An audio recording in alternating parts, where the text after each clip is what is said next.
I know more about ISIS than the generals do, believe me.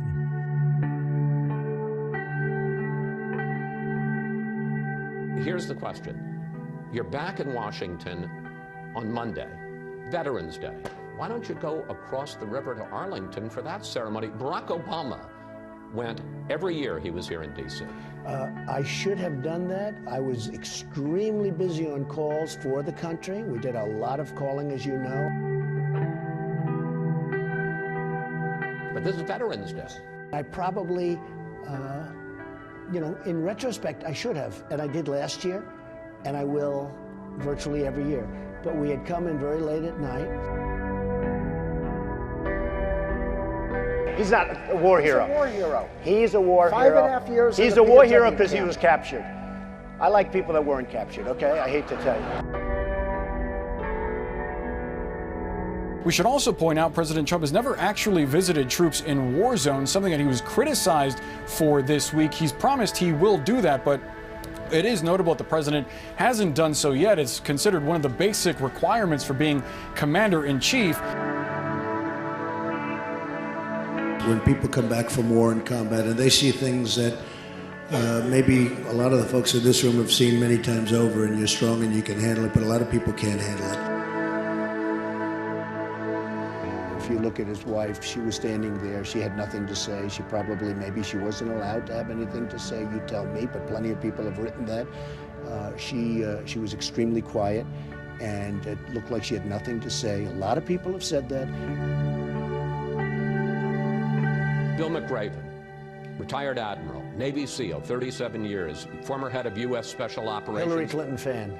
Special Operations. Excuse me, Hillary Clinton fan. Who led the operations, commanded the operations that took down Saddam Hussein and that killed Osama bin Laden, says that your sentiment is the greatest threat to democracy in his lifetime. He's a Hillary Clinton backer and an Obama backer.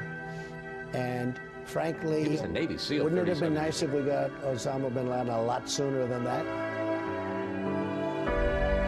What he said was... The president? Yes, the president said that he knew what he signed up for, but it hurts anyways. And it made me cry because I was very angry at the tone of his voice and how he said it. Like he couldn't remember my husband's name.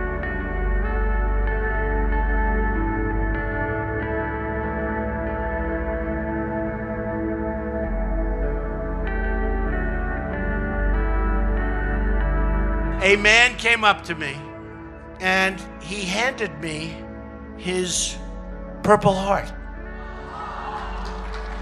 Now I said to him,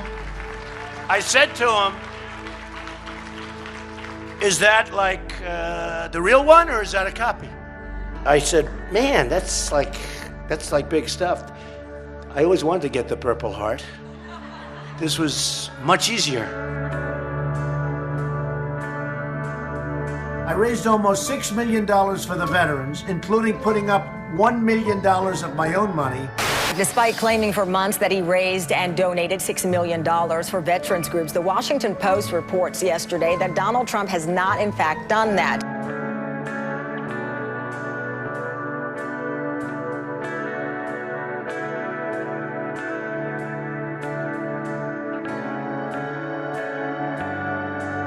He said you have sacrificed nothing and no one. Well, that sounds, who wrote that? Did Hillary's script writers write it? How would you answer that, Father? What sacrifice have you made for your country? I think I made a lot of sacrifices.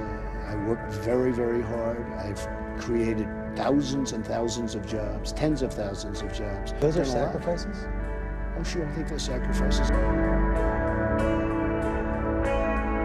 You've never gotten a social disease. It is a dangerous world out there. It is scary. It's like Vietnam, sort of like, you know, the Vietnam era. It is your personal Vietnam, isn't it? It is my personal It is. You've said that many I feel times. like a great and very brave soldier. And we're not finished yet. That's why I figured I did so much I could leave now.